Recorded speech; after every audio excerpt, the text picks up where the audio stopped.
Trade with Kamran Bhavani. क्या आप stock exchange में इन्वेस्ट करके पैसा कमाना चाहते हैं तो हमारे ग्रुप को ज्वाइन करें। हम आपको देंगे बर वक्त और बेहतरीन मशवरे। हमारे पास अकाउंट खोलने और ग्रुप ज्वाइन करने के लिए इन व्हाट्सएप नंबर पर राब्ता करें। कामरान मेमन भवानी 0345-826-4499। बिस्मिल्लाहिर्रहमानिर्रहीम। अस्सलाम वालेकुम मेंबर्स में कामरान मेमन भावनी आप देख रहे हैं यूट्यूब के चैनल से क्लेम या ब्लेम नहीं है। आज के इस वीडियो में हम बात करेंगे अब भी मौका है आपके पास, इसके ऊपर बात करेंगे। एंग्रो होल्डिंग एफर्ट्स सरले, इसके ऊपर बात की जाएगी। वीडियो स्टार्ट करने से पहले एक अच्छी बात, मोहब्बत वो समंदर है जिसमें डूबने वाला कभी मर नहीं सकता, क्योंकि इश्क इलाही में फना होना दरअसल हमेशा के लिए जिंदा होना है। अल्लाह ताला हम सबको इश्क इलाही में फ़ना होने की तौफीक अता फरमाए, हमें कामयाबी और कामरानी से हमकिनार करें, हमारी रोज़ियों में बरकतें वसअतें अता करे, आमीन।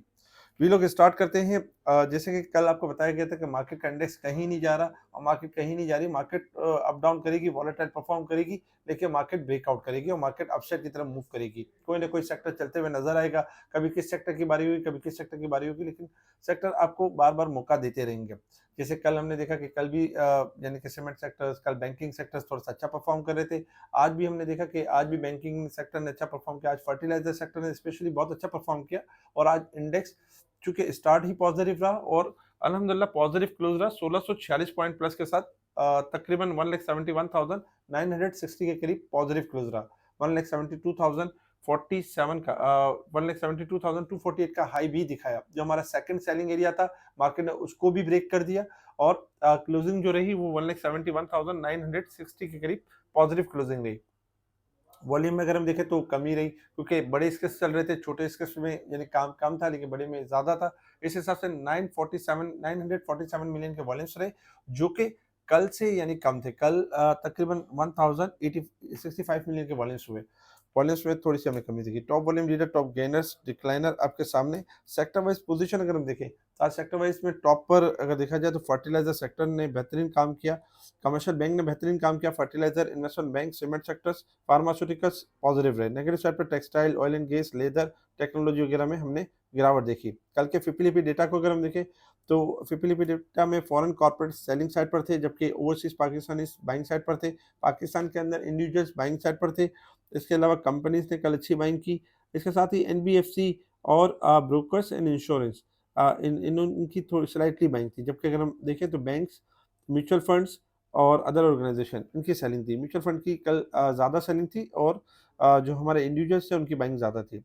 ओवरऑल अगर हम देखें तो मार्केट अल्हम्दुलिल्लाह पॉजिटिव परफॉर्म कर रही है और day by day market historical high बनाते जा रही है और मार्केट अपना लेवल ब्रेक कर रही है। इसके साथ ही अगर हम कुछ न्यूज़ के ऊपर नज़र डालें तो काफ़ी सारी बेहतर खबरें भी थी, जिसमें सऊदी अरब पाकिस्तान के रियल एस्टेट सेक्टर में $3 अरब की सरमायाकारी करना चाहता है। तो सऊदी हुकाम एसोसिएशन का हवाले से देखा जाए तो पाकिस्तान की अहम मुलाकात जनवरी में तय होगी। सऊदी अरब को कराची, लाहौर, इस्लामाबाद 8 से 10,000 एकड़ ज़मीन की पेशकश की जाएगी। इसके साथ ही एसआईएफसी की जो प्रायोरिटीज़ है, प्रायोरिटीज़ ब्राउन फील्ड रिफाइनरी को अपग्रेड के हवाले से इनकी प्रायोरिटीज़ हैं। तो इंशाल्लाह आने वाले दिनों में हम देखेंगे कि रिफाइनरीज भी बेहतरीन परफॉर्म करेगा। मैपल लीफ सीमेंट के जो 69% के जो शेयर्स एक्वायर करना चाहता था पायनियर सीमेंट के, तो अब उसमें इजाफा कर दिया, उसमें 69% से ज़्यादा यानी इसको करेंगे। पाकिस्तानी सार्फिन का जो कॉन्फिडेंस लेवल है फर्स्ट क्वार्टर में मजबूत हुआ है और ये स्टेबिलिटी को जाहिर करता है। पाकिस्तान में सोने की फ़ी-तौला कीमत में 2200 रुपये बढ़ गई और क्योंकि इंटरनेशनल लेवल में इजाफा हुआ है। इसके अलावा अगर हम इंटरनेशनल लेवल्स के ऊपर देखें तो इंटरनेशनल लेवल्स पे इस वक्त जो क्रूड ऑयल ट्रेड कर रहा है $55.99 के पास ट्रेड कर रहा है और $56 के पास यानी कि ऑलमोस्ट ट्रेड कर रहा है। क्रूड ऑयल में अगर हम देखें तो 54 यानी कि स्टॉप लॉस है और 57 से लेकर 59 तक बाउंस बैक कर सकता है, रिकवरी की तरफ जा सकता है। इसी तरीके से अगर हम देखें तो गोल्ड जो है इस वक्त $20 माइनस है, 4,353 के पास चल रहा है, जबकि सिल्वर चल रहा है $66.28 के पास। गोल्ड 4,300 का लेवल ब्रेक करेगा तो मंदी स्टार्ट हो जाएगी और सिल्वर अगर 6550 का लेवल ब्रेक करेगा तो मंदी स्टार्ट हो जाएगी। डॉलर इंडेक्स में स्लाइटली इजाफा जो कि हो रहा है, $98.50 का लेवल ब्रेक करेगा तो मजीद तेज हो जाएगा। इसी तरीके से अगर हम देखें resistance level and support level देखें तो मार्केट इस वक्त वीक के हिसाब से, मंथ के हिसाब से और ईयर के हिसाब से ओवरबोट साइड पे परफॉर्म कर रही है। स्लाइटली ओवरबोट है, बहुत ज़्यादा ओवरबोट नहीं है। अब आ जाते हैं टेक्निकल चार्ट की तरफ कि मार्केट ने मूव किस तरीके से करना है। टेक्निकल चार्ट पे अगर हम देखें तो देखिए कल के दिन में हमारे पास जो लेवल था वो ब्रेकआउट लेवल 1,71,866 रेजिस्टेंस लेवल बनता था। अल्हम्दुलिल्लाह मार्केट ने आज फाइनली इसको ब्रेक कर दिया और मार्केट ने इसको सस्टेन भी कर लिया। अब चूंकि मार्केट का जो नेक्स्ट लेवल बनता है 1,73,000 से लेकर 74,550 का यानी लेवल है, 1,74,550 1,74,550 का लेवल बनता है। मार्केट अब इस रेजिस्टेंस को ब्रेक करेगी तो मजीद नेक्स्ट लेवल के लिए ओके होगी। मार्केट में जो स्ट्रेटेजी है वो ये रखनी चाहिए, बाय ऑन डिप की स्ट्रेटेजी के ऊपर काम करना चाहिए और प्रॉफिट टेकिंग के साथ चलना चाहिए और मार्केट इंशाल्लाह आपको मौके देती रहेगी। मौका अब भी आपके पास है। जो बहुत ज़्यादा लोग डरे हुए हैं, वो टेक्निकली काम नहीं करते, तो उनको हर वक्त खौफ रहता है हाई सेट के ऊपर कि हम किस तरह बाइंग करें, मार्केट गिर ना जाए। और यही खौफ और यही वसवसे जो होते हैं वो हमें काम करने से रोकते हैं, काफ़ी क्लाइंट को काम करने से रोकते हैं, वो घबराते रहते हैं और मार्केट उनके हाथ से निकल जाती है। लेकिन अब भी मौका उनके पास है कि अच्छे फंडामेंटल ब्लू चिप्स स्टॉक्स आप यानी ले सकते हैं और उनके अंदर ग्रोथ है। जैसे कि बैंकिंग सेक्टर है आपका बेहतरीन परफॉर्म कर सकता है, तब भी मौका अच्छा है। इसके अलावा बैंकिंग के साथ अगर हम देखें फर्टिलाइजर सेक्टर हो गया, काफ़ी चीप लेवल पर है, अभी स्टार्ट हुआ है। इसी तरीके से अगर हम देखें सीमेंट सेक्टर हो गया, आपके जो है वो ऑयल एंड गैस सेक्टर्स हो गया, काफ़ी सारे छोटे स्टेप्स ऐसे जिनका परफॉर्म करना अब भी बाकी है। तो इंशाल्लाह आने वाले दिनों में देखेंगे कि इनमें मज़ीद यानी कि बेहतरी होगी और इनमें ग्रोथ भी होगी। तो मौका अब भी आपके पास है और इस मौके से आप फ़ायदा उठा सकते हैं और एक अच्छी इन्वेस्टमेंट करके एक अच्छे स्टॉक्स ले सकते हैं। कुछ स्टॉक के ऊपर अगर हम बात करें तो आज एंग्रो होल्डिंग ने बड़ी ज़बरदस्त मूव दी क्योंकि काफ़ी दिनों से एंग्रो होल्डिंग 213-14 के पास एक्यूमुलेट हो रहा था और इसमें लेवल यही बनता था कि 230, 240 और 250 यानी कि स्टेप बाय स्टेप ऊपर जाए। तो आज स्टार्टिंग दी तो इंशाल्लाह बेहतरीन मूव करेगा और 235 से लेकर 250 आने वाले दिनों में नज़र आएगा। इसी तरीके से ईफर्ट को अगर हम देखें तो ईफर्ट भी स्टार्टिंग ले चुका है और इंशाल्लाह 200 यानी 24 से लेकर 230 तक 234 तक एक अच्छी मूव दिखा सकता है।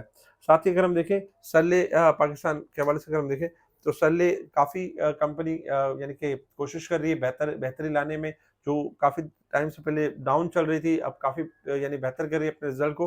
तो इंशाल्लाह सरले ने भी ब्रेकआउट दिया है और इंशाल्लाह आने वाले यानी दिनों में 114 से लेके 118, 120 तक मूव कर सकता है अपसाइड की तरफ। कुछ कमेंट्स के ऊपर अगर हम नज़र डालें, तो कमेंट्स में काफ़ी सारे कमेंट्स हैं, जिसमें ट्रिपल जीएल के बारे में बताया गया कि ट्रिपल जीएल कहाँ मूव करेगा। ट्रिपल जीएल स्लो परफ़ॉर्म करता है और स्लोली ग्रेजुअली 11, साढ़े 11, 12 तक मूव करेगा। इसके अलावा अगर हम देखें ईपीक्यूएल, ईपीक्यूएल को अगर हम देखें तो ईपीक्यूएल इस वक्त जो थोड़ा-सा करेक्शन फेज़ के अंदर है और सपोर्ट है ₹32। अगर 32 तोड़ेगा तो मज़ीद नीचे जाएगा, वरना 32 से अगर नहीं तोड़ता तो फिर रिबाउंड होने के चांसेस होंगे। इसके अलावा अमरेली स्टील राइट शेयर की स्टोरी में स्टक हुआ है, 24.5 और 25.5 एक सेलिंग एरिया बनता है। साथ ही अगर हम देखें तो पीएसओ एक्यूमुलेट करना चाहिए और इंशाल्लाह पीएसओ आने वाले दिनों में बहुत अच्छी मूव दे सकता है और अच्छी रैली कर सकता है। कॉसम बेसिकली अगर देखा जाए तो बहुत छोटा स्टॉक्स है और 7.5 का लेवल ब्रेक नहीं कर पा रहा है। 7.5 का लेवल ब्रेक करेगा तो रैली बनेगी, अदरवाइज़ थोड़ा स्लो यानी परफ़ॉर्म कर रहा है। इसके साथ ही अगर हम देखें तो छोटे-छोटे स्क्रिप्ट्स हैं जैसे कि डब्ल्यूटीएल है, बहुत सारे छोटे स्क्रिप्ट टैली कार्ड हो गया, ये हो गया। तो ये जो स्क्रिप्ट्स हैं ये थोड़ा-सा स्लो परफ़ॉर्म करते हैं, लेकिन जब इनमें यानी कि लेवल जैसे ही ब्रेक हो जाते हैं तो बहुत अच्छी मूव दिखा देंगे। तो जिनके पास ये रखे हुए हैं वो घबराएँ नहीं, इंशाल्लाह इनको बहुत जल्द अच्छी मूव मिलेगी। बाकी सीमेंटों में चिराग सीमेंट, डीजी खान, लकी बहुत अच्छा परफ़ॉर्म कर सकते हैं और बहुत अच्छी रैली कर सकते हैं। हमारे इस वीलॉग को लाइक करें, सब्सक्राइब करें, आगे फॉरवर्ड ज़रूर करें और जो कमेंट्स देना चाहें वो कमेंट्स भी दे सकते हैं। इसके साथ ही जो अदर हाउसेस में काम करते हैं वो हमारी तरफ ट्रांसफ़र होना चाहते हैं, तो उसके लिए भी आप मुझसे राब्ता कर सकते हैं। इसके अलावा मुनीर खान की किसी भी ब्रांच में आप अपना अकाउंट रखते हैं, उसके लिए भी आप मुझसे कॉन्टैक्ट कर सकते हैं। आपको स्पेशल ग्रुप किस तरह जॉइन करना है उसका तरीक़ेकार बताया जाएगा और जो डायरेक्ट अकाउंट ओपन करना चाहते हैं उसके लिए भी हमसे डायरेक्ट राब्ता करके मेरी टीम से और मुझसे अकाउंट ओपन कर सकते हैं और डायरेक्ट स्पेशल ग्रुप में ऐड हो सकते हैं। ठीक है जी, शुक्रिया। कामना मेमन बावानी, अल्लाह हाफ़िज़।